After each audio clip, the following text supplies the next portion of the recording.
Whoa, what's good, people? You're now tuned into a brand new segment of Locker Room Sports Talk Media. This your boy Q, aka Itchy 504, Itchy Drop 'em off, all that good stuff. So today, we gonna get into a brand new segment where, I'm gonna try to win y'all some money picking some of these college football games. We in November, we really in the heart of college football season, so for the most part, all these teams, you kind of know what you're going to get. You know who's who. You know who the pretenders are, the contenders, all that good stuff. So for me at this point, it should be pretty easy to kind of predict some of these games and some of these lines. But before I get into that, I want to shout out my home state of Louisiana. This past week, the majority of the parishes in the state finally passed legislation which leads way to make sports betting legal in the state. It won't be legal immediately, so for the immediate future, you're going to still have to bet online or go to your neighborhood bookie, however you put your bets in. But by the end of 2021 or 2020, beginning of 2022, or possibly even sooner, sports betting is going to be legal in the state. So I want to send a huge shout out to all the voters in the 54 or 55 or 56 parishes that legalized sports betting in their parishes, and for the 9 or 10 parishes that didn't, sorry for you. I mean, y'all, it is what it is. Just come to New Orleans, come to JP, St. Tammany, place your bets down here once it become, fully legal. But outside of that, man, let's just get into these games. So first and foremost, at 11 o'clock, there's a game I really, really like. 11 o'clock, you have the Michigan Wolverines playing against the Indiana Hoosiers. I believe at the current moment, as of this recording, I want to say that the total is set at 54 or maybe 54 and a half. I got to get my cell phone because I don't have everything memorized in my head, so got to look at my phone for a couple of notes here and there. So, yeah, I see it right here. So, as of right now, the total is set at 54. And for those who know me, I've said it before, and I'll say it again.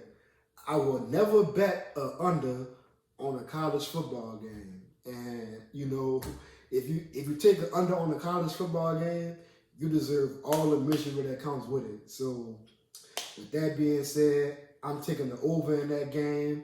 I'm gonna tell y'all why I'm taking the over. First and foremost, Michigan quarterback Joe Milton, over the first two games, he's passed for 525 yards.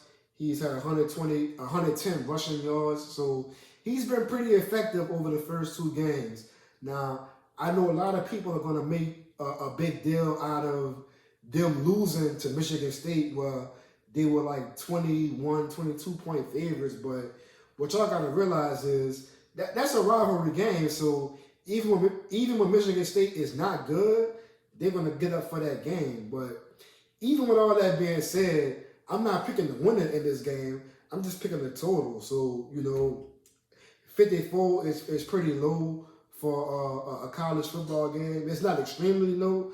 It's not extremely low, but it's low enough to where I feel like both teams can hit that number. Like I said, Joe Milton, he's been doing this thing. Michigan, they have with Jim Harbaugh being under pressure of kind of losing his job, he got to change some things up. So what I've noticed is over the past couple of weeks, their offense has been a lot more up-tempo, a lot more pace, a lot more speed. So, that directly, results in more plays being ran, and as a result, more points being scored. So, that's one thing I'm factoring into this game going over.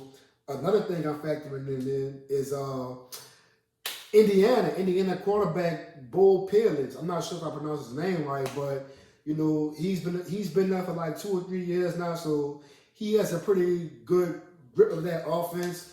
The first two games, the first game against Penn State, they scored like 37 points, won the game, and over the two games they played this season, they've been averaging 36.5 points a game. So, between those two factors, you factor that in, and Michigan's defense is around like 25 points a game. So I think in between those two variables, Indiana should be good for 24, 27 points, at least that much. And I don't think they're gonna win the game. So if they go for 25, 27 points, Michigan should be good for at least 30, if not more. So that'll put the total over. And one more thing before I move on, the last thing I want to point out about this game is the game is being played. The game is being played at Indiana, and the last 4 years this game has been played at Indiana, the total has gone over. So I expect that trend to continue. So like I said, the first game, Indiana, Michigan, the total is set at 54 points. I believe it's going to go over that. So take that in, cash. When you take that in, put that bet in, over 54, that should hit. Boom. Moving on, next game. This is basically the biggest game of the day in college football. Well, I said the second biggest game because the biggest game, I'm going to cover that a little bit later. But yeah, the second game is going to be the world's biggest outdoor cocktail party. And in commemoration of that, I'm going to pull out my own little cocktail for this game. For those who don't know, the world's largest outdoor cocktail party is the annual game between Florida and Georgia. It's usually a close game every year. This year, I want to say Georgia is a 3-point favorite against Florida. For those who already know, going into the season, I kind of picked Florida as my dark horse to make the college football playoff. They lost a little early in the season, so I'm not quite sure they'll make the playoff, but they still have big aspirations. I want to say going into the game, Georgia is a 3-point favorite. I like Florida. Like, give me those 3 points. I like Florida to win the game outright, but even if they lose, I feel like they'll lose by 2 points or less. These two teams, well, they play every year, but last year when they played, I feel like Florida had a better team. They had a better offense, better defense, and Georgia won the game, but it was mostly due to the referees missing 2 tremendous calls. Like I want to say at one point there was like a touchdown he called that was actually an incomplete pass, and another call like Florida scored a touchdown, they called back for holding or something like that. Like I know it was like 2 calls that went against Florida that resulted in them losing the game, but even still, it was a close game. And not aside, but when you factor all that in, I feel like Georgia is not as good as they were last year, and I feel like Florida, at least on offense, they're a little bit better than they were last year. They're led by a quarterback, Kyle Trask. He's been setting the SEC on fire. He's played 2 less games than everybody else in the conference, and he's still tied for the lead in touchdown passes on the season. He has 1,341 yards. And he has 18 touchdown passes through 4 games. So that's maybe that's like 5.5 touchdown passes a game. And his primary target is Kyle Pitts, a tight end who looks more like a big Shannon Sharp type wide receiver. And for the season, he has 22 catches for 355 yards, and he has 7 touchdowns in only 4 games. So I look for Florida to go to that well, that Kyle Trask to Kyle Pitts connection. And a lot of people feel like, well, not feel like, but over the past 3 or 4 years, a lot of people have made a big deal about Georgia's defense, which they've been legit, but this year I don't feel like they've been as good as previous years. And on top of that, they have a whole bunch of starters on defense who not playing this year. I mean, not playing this year, but who not playing this weekend. You got the safety Richard LeConte, defensive lineman Jordan Davis, and defensive lineman Julian Rochester. All 3 of those guys are out, and I believe they have more players out due to COVID-19 concerns or injuries, other things of that nature. So when you factor that in, also along with Georgia's offense really not being that good, they've been inconsistent over the past 2.5 years. They played Kentucky last weekend. They only scored 14 points. So I'm not sure they'll be able to keep track with Florida's offense, who's been scoring 42 points this season. So all those things considered, I just feel like Florida probably gonna win the game outright. So when you have the better team and you have the better team on a neutral field and you're giving them points, I take that all day. So give me Florida, give me those 3 points, take that to the bank. And last but not least, the last game on my slate for this week at least, is Clemson and Notre Dame. Clemson is a 6-point favorite against Notre Dame, if I'm not mistaken. I think the game might be in South Bend, just for this season. Notre Dame has decided to play an ACC schedule. And if you don't already know, Notre Dame, when they get in these big games against big opponents, and when they get in these big games against big opponents, they pretty much lay down. So give me Clemson minus the 6.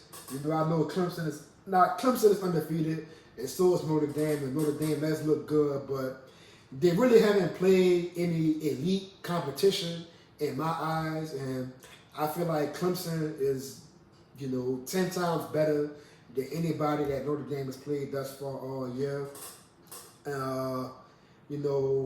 Aside from that, I don't trust Notre Dame's quarterback Ian Book. And I know when my partner Corey, my homie Corey, when he see this, he gonna get mad. He gonna curse me out from A to Z.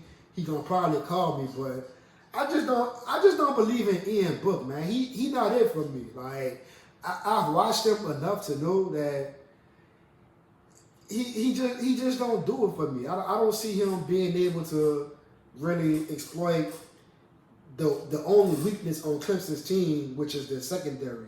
And they played 5 or 6 games so far, and again, like I don't really want to keep harping on that, but harping on the fact that he ain't it, but he hasn't really been impressive. And when you get to that level of college football, when you playing the Clemsons and the Alabamas and the Ohio States of the world, just being average, that to me, that's not gonna cut it. And aside from just Ian Book, over the past 4 or 5 years, Notre Dame, when they get in these big games, they just always show. When they play Ohio State, they lay down.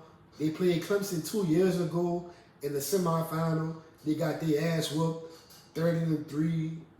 When they get in these big moments, they just always lay down. So I don't see that being. I don't see them, kind of rectifying that this week. And people might make a big deal about Trevor Lawrence not being able to play because he's out with COVID. But the freshman quarterback, DJ I'm going to pronounce his name. I might fuck his name up, but DJ Uiagalelei, I think he's a legit NFL prospect. He's a freshman, but he has a rocket arm, and I think he has poise and all these other things. And I think he can make enough plays to beat Notre Dame. And aside from just him, in the backfield, they have, Travis Etienne, the All-American running back, from state of Louisiana, who just broke the ACC record for, most rushing yards in the career. So you got him as an insurance policy in the backfield. You also have the wide receiver, Amari Rogers, who has, I believe, 550 yards, if I'm not mistaken, on the season.